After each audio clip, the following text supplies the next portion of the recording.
Pembinaan Kesejahteraan Keluarga atau PKK Kota Makassar dalam kurun waktu hampir 10 tahun terakhir di bawah nakoda Ketua Tim Penggerak PKK Kota Makassar, Indira Yusuf Ismail, telah melaksanakan program kerja yang tentu selaras dengan arah pembangunan visi misi Wali Kota Makassar. Program kerja yang berkesesuaian dengan visi dan misi pemerintah Kota Makassar diantaranya pemberdayaan perempuan dan UMKM, kesehatan, lorong wisata, penanganan stunting, pendidikan, hingga keagamaan. Pembinaan kesejahteraan keluarga bertujuan memberdayakan wanita untuk turut berpartisipasi dalam pembangunan. Hal inilah yang dilaksanakan oleh Indira Yusuf Ismail dengan membangun karakter, yakni memastikan seluruh pengurus TP PKK Kota Makassar mesti berkarakter dan mampu menjadi inspirasi bagi perempuan lainnya. Untuk mewujudkan visi misi pemerintahan Kota Makassar, perlu kerja ikhlas, cerdas, dan tuntas untuk kesejahteraan masyarakat. Bagaimana kelanjutannya? Kita saksikan di iBreak berikut ini.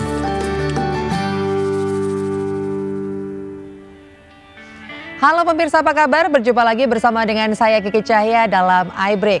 Pembinaan Kesejahteraan Keluarga atau PKK Kota Makassar dalam kurun waktu hampir 10 tahun terakhir di bawah nakoda Ketua Tim Penggerak PKK Kota Makassar, Indira Yusuf Ismail telah melaksanakan program kerja yang tentu selaras dengan arah pembangunan visi misi Wali Kota Makassar. Saat ini sudah hadir bersama dengan saya, Ketua Penggerak PKK Kota Makassar, yaitu Ibu Indira, untuk membahas topik kita pada hari ini, yaitu kerja cerdas untuk pemberdayaan kesejahteraan keluarga lebih baik. Halo Ibu Indira, apa kabar? Halo, alhamdulillah baik. Terima kasih sudah hadir di iBreak hari ini ya Ibu ya. Kita akan membahas mengenai kerja cerdas untuk pemberdayaan kesejahteraan keluarga lebih baik. Nah, kita bahas dulu nih Bu, mengenai konteks kerja cerdas, itu sebetulnya seperti apa? PKK itu anggotanya, pengurusnya tentunya kebanyakan perempuan ya. Ada juga 1-2 bapak-bapak. Nah, kita berharap semua program itu harus dipahami benar oleh masyarakat karena ini semua program diperuntukkan untuk warga masyarakat Kota Makassar.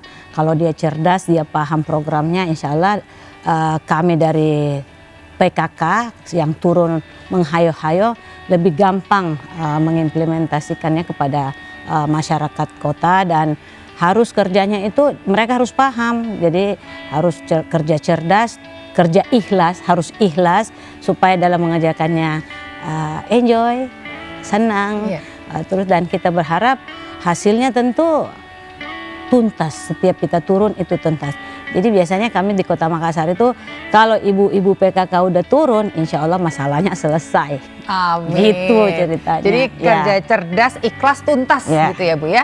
Baik, lalu bagaimana tim penggerak PKK Kota Makassar ini menggerakkan kaum perempuan dalam pembangunan? Apakah perempuannya langsung maju paling depan, garda terdepan atau seperti apa? Perempuan PKK terutama memang selalu maju di garda terdepan. Biasanya kami tentu mau membantu semua program pemerintah kota. Kita bisa, karena kita turun di masyarakat, turun di kecamatan-kecamatan, di Kota Makassar ada 15 kecamatan, ada, kan dia berjenjang, ada PKK kota, ada PKK kecamatan, sampai ke kelurahan, berjenjang dia ke bawah sampai RT RW, dan program itu insya Allah kalau semuanya cerdas dalam paham mengenai program kita, insya Allah apa yang kita jelasin kepada warga itu insya Allah bisa dijalani dengan baik. Iya. Kalau kita berbicara masalah program, itu kan pasti banyak sekali program yang sudah dicanangkan dari sekian tahun sampai dengan sekarang ya Bu ya. Lalu program apa saja yang telah terrealisasi dalam kolaborasi antara pemerintah dengan penggerak PKK Kota Makassar? PKK Kota Makassar tentunya membantu menyampaikan kepada masyarakat bahwa pemerintah punya program seperti ini. Selain pemerintah juga melalui dinas Infokom mensosialisasikan program. Kami juga dari PKK selain program dari pusat, kita juga membantu pemerintah kota. Ada program yang sudah dicanangkan oleh pemerintah Makassar. Salah satunya misalnya Jagai Anak Tak, menjaga anak kita. Dan program lorong wisata, pemerintah juga udah punya lorong wisata. Di Makassar itu gang itu kita namakan lorong. Jadi lorong-lorong dulu itu di Kota Makassar, kalau kita berbicara mengenai lorong itu kesannya agak kumuh ya, agak kotor. Tetapi dengan program pemerintah mau menjadikan lorong-lorong yang ada di Kota Makassar tidak seram, kita jadikanlah dengan bahasa lorong wisata. Pemerintah punya lorong wisata, PKK punya lorong PKK. Oh, ya, PKK juga punya lorong. Jadi di lorong wisata itu di dalamnya bagaimana mengedukasi masyarakat, menata lorongnya, membersihkan lorongnya, dan itu engage dengan masyarakat di lorong masing-masing, bahwa bagaimana kita mengedukasi kalau hidup bersih, tertata dengan baik. Tentu anak-anak kita juga bisa tumbuh dengan baik, bisa bermain di lorong, lorongnya jadi nyaman, dan bisa kita harapkan. Dulu di Makassar ada begal, anak-anaknya nakal. Tapi berproses sekarang alhamdulillah itu udah berkurang. Karena lorong-lorong itu kita berharap bisa menginspirasi mereka menjadi pribadi yang lebih baik lah. Itu harapannya. Jadi lorong PKK ini juga mensupport lorong wisata. Seperti itu ya. Jadi kita punya di kecamatan punya lorong PKK juga. Sama di dalamnya juga bagaimana membina UMKM, bagaimana membina masyarakat, konten-konten yang ada di situ bisa dijadikan sama seperti lorong wisata, dinamakan juga lorong wisata. Kalau kita ada tamu, biasanya kita ajak ke lorong supaya melihat bagaimana di lorong-lorong kita sekarang udah seperti gini loh. Iya. Gitu. Lalu mungkin untuk mensupport UMKM-nya Bu, langkah-langkah yang sudah dilakukan seperti apa saja? Kita tentunya ada melalui Pokja 2, ada Pokja 2 untuk bidang pendidikan dan sebagainya. Kita adakan pembinaan-pembinaan, kita undang instruktur bagaimana membina untuk meningkatkan bagaimana sih hasil-hasil UMKM itu punya daya saing, punya daya beli, sehingga kalau ada tamu atau ada apa, mereka datang ke lorong-lorong, hasil UMKM masyarakat itu bisa berdaya beli lah, sehingga orang tertarik untuk membeli gitu. Baik, nanti kita masih akan berbicara lagi Bu mengenai pendidikan dan juga mungkin nanti tentang masalah perempuan di sana ya. Baiklah pemirsa, jangan kemana-mana, tetap di iBreak.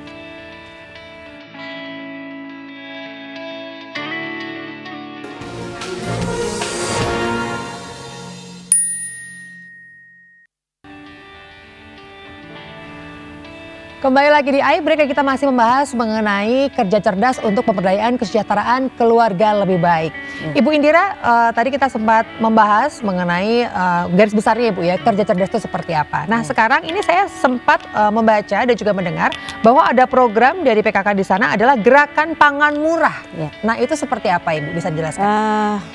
Kan pernah suatu ketika ada situasi yang kurang bagus ya, dari pandemi kemarin, terus masyarakat harga melambung tinggi. Nah pemerintah Kota Makassar itu bersama Dinas Perdagangan tentu membantu masyarakat bagaimana mendapatkan pangan yang terjangkau, sembako yang terjangkau, sehingga kebutuhan pangan untuk masyarakat itu bisa dibantulah dengan harga yang terjangkau. Terus PKK juga menghimbau kepada masyarakat supaya memanfaatkan lahan kalau dia punya halaman, bisa menanam tanaman-tanaman yang bisa dikonsumsi sendiri. Selain tanam, kan PKK itu ada program Hatinya PKK, tanaman yang asri ditata dengan baik, indah, nyaman.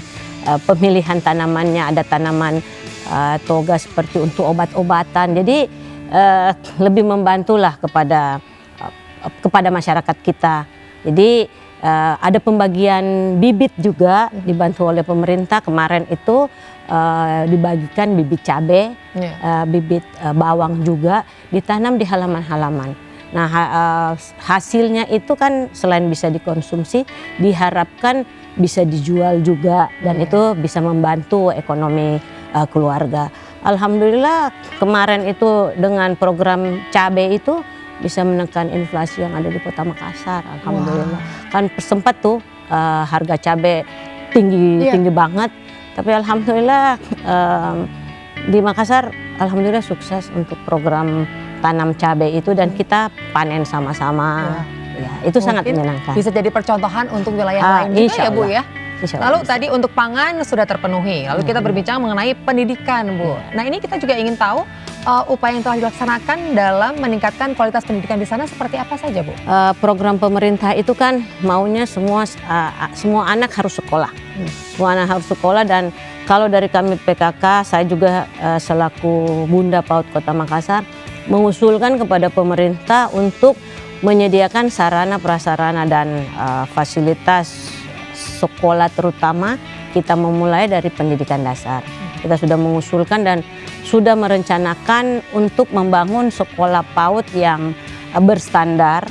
Saya sih selalu membahasakan untuk semangat membahasakan standar internasional, memenuhi semua konten-konten yang ada di sekolah itu, sekolah PAUD yang inklusi. Jadi anak ini juga disabilitas juga bisa sekolah di situ. Dan alhamdulillah sampai sekarang sesuai perencanaan baru 2 sih. Baru 2 yang selesai 100%. Tapi insya Allah tahun ini bisa selesai 5 lagi, jadi insya Allah 7. Tapi masih kurang 8. Tapi dengan sudah terrealisasi 2, itu sudah luar biasa, Ibu. Alhamdulillah. Dan itu kami kerjasama sedemikian mungkin dengan pihak-pihak terkait dinas pendidikan.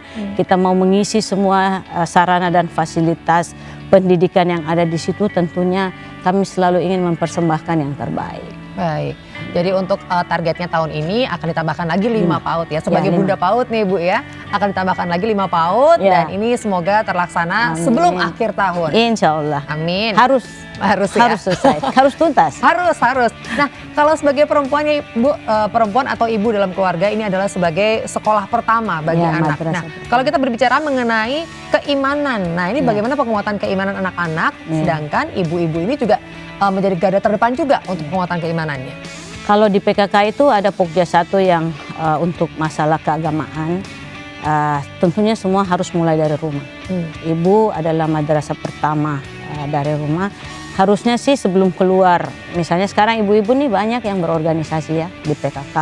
Tapi yang harus dia benahi dulu, yang harus dia siapkan dulu mestinya dari keluarga dulu. Bagaimana ibu tanpa mengurangi peran bapak-bapaknya harus menjadi contoh yang baik untuk anak-anaknya. Sehingga ketika ibu-ibunya beraktivitas di luar, masalah keluarga itu udah beres gitu. Dan beraktivitas, Pokja kita di PKK itu lengkap. Ada Pokja 1, Pokja 2, Pokja 3, Pokja 4. Untuk masalah keagamaan, kerukunan umat, masalah Pokja 1 itu kita ada pengajian lorong.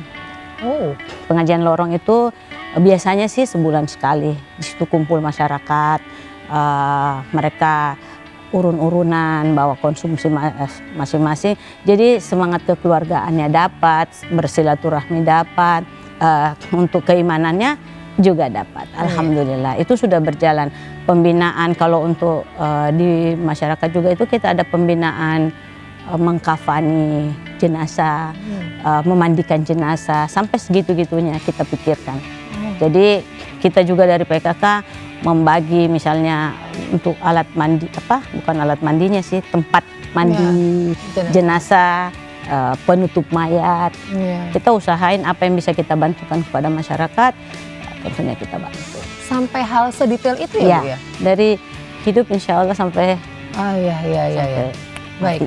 Lalu tadi sempat sebelumnya kita bahas sedikit mengenai jagai anak jagai anak kita. Itu boleh dijelaskan nggak, Bu, detailnya seperti apa? Seperti tadi yang saya sampaikan bahwa problem yang selalu ada di masyarakat itu bagaimana kita bisa mendidik anak-anak kita menjadi tentunya anak soleh-soleha ya. Kalau di masyarakat. Nah, dengan kondisi kenapa kita mau menata lorong kembali, di situ sel kota yang terkecil, bahwa di lorong-lorong itu biasa di situ banyak masalah karena lingkungan bisa jadi kumuh. Kita harapkan bisa jadi baik. Kalau lingkungannya baik, insya Allah doa kita anak-anak kita juga bisa terdidik dengan baik. Tapi tentu kita berharap orang tuanya dulu yang cerdas. Dia bisa mendidik anaknya dengan baik. Ditata lorong menjadi lorong wisata itu, di dalamnya kita berharap bisa mengembangkan UMKM. Kita berharap warga lorong di situ yang belajar bagaimana bisa punya usaha sendiri dan bisa menghasilkan keluarga, dia nggak perlu keluar rumah. Jaga di situ dia bisa melihat anaknya, bisa menjaga suaminya, bisa berusaha juga, dapat penghasilan juga. Dan saya kira insya Allah itu harapannya lebih gampang berkembang kalau ini semua sudah aman dari teritorial yang paling basic, paling mendasar. Saya kira untuk berkembang ke depan insya Allah bisa. Sekarang alhamdulillah kenakalan anak-anak itu ada sih, tapi udah relatif bisa berkurang lah. Iya, bisa ditekan ya. Itu harapan kita.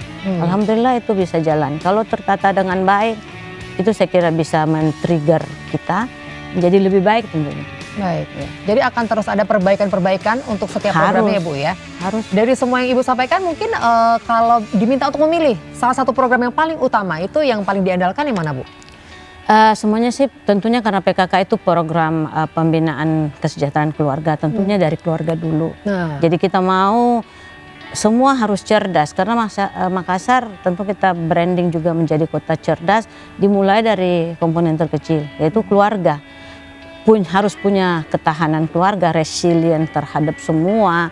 Dia harus paham kalau in case terjadi sesuatu, at least dia udah tahu apa nih yang mesti saya lakukan ketika ada kejadian seperti begini, seperti apa jalan keluarnya, solusinya seperti apa, harus cerdas dan itu harus belajar. Gitu. Baik, nanti kita masih akan berbincang lagi ya Bu ya. Ini masih banyak yang ingin saya tanyakan.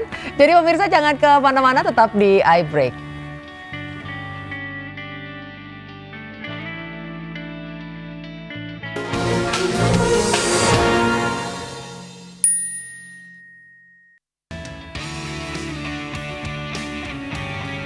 Kembali lagi di iBreak dan saya masih bersama dengan Ketua Penggerak PKK Kota Makassar, Ibu Indira Ismail Yusuf, dan kita masih membahas mengenai PKK Kota Makassar yang luar biasa, banyak sekali programnya pemirsa. Ini saya sampai kewalahan ya membahas dari tadi satu persatu Ibu. Ibu, ini untuk yang berikutnya dalam bidang kesehatan. Nah, yang kita ingin tahu ini keterlibatan perempuan-perempuan di Kota Makassar atau mungkin dari PKK-nya seperti apa Ibu? Di Makassar itu Dinas Kesehatan kita punya 47 puskesmas, punya posyandu itu lebih dari 1000. Jadi kita mengharapkan untuk masalah kesehatan sebenarnya kita juga membranding kota kita menjadi kota sehat. Bagaimana dia menjadi kota sehat, kami berharap warganya tentunya warga yang sehat. Peran PKK di situ, PKK punya Pokja 4 yang turun ke semua sektor kesehatan juga membantu pemerintah, misalnya untuk masalah salah satunya stunting. Stunting kita turun selain mengedukasi ke masyarakat, bekerja sama dengan Dinas Kesehatan, dengan Dinas KB dan SKPD ya, pemerintah kota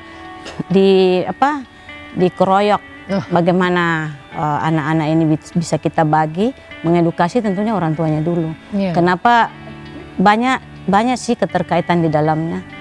Mulai dari bagaimana pada saat memutuskan anak-anak itu memutuskan untuk menikah, dia tahu nggak konsekuensinya ketika dia menikah seperti apa.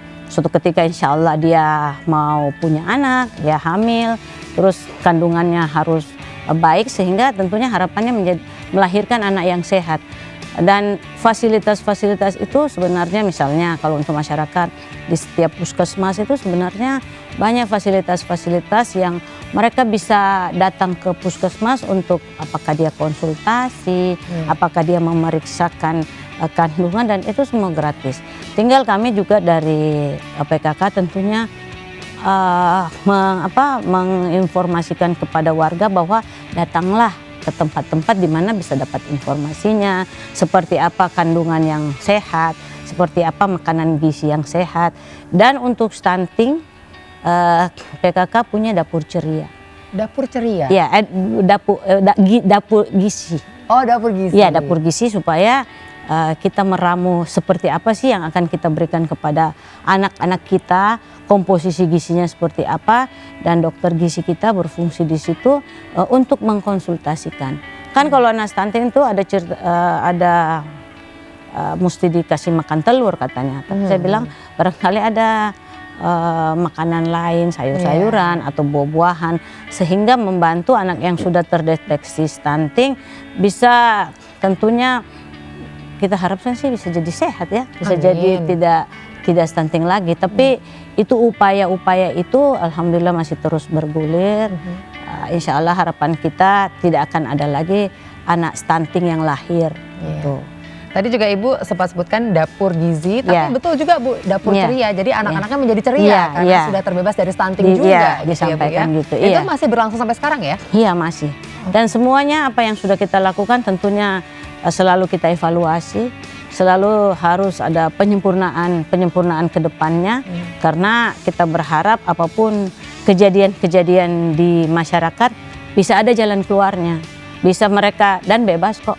Semua boleh datang ke sana, boleh mendapatkan informasi, boleh bertanya dan sebagainya. Alhamdulillah itu udah jalan. Baik.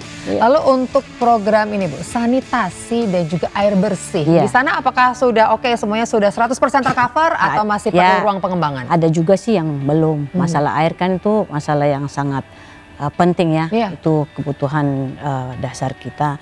Dan melalui Dinas PU bagaimana memperbaiki semua sanitasi yang ada di Kota Makassar. Informasinya itu diurusi oleh Dasawisma kita, yang di sini ada masalah begini, kurang begininya. Terus pemerintah harus selalu respon bagaimana menjadikan lingkungan kita tentu menjadi lingkungan yang bersih dan sehat terutama.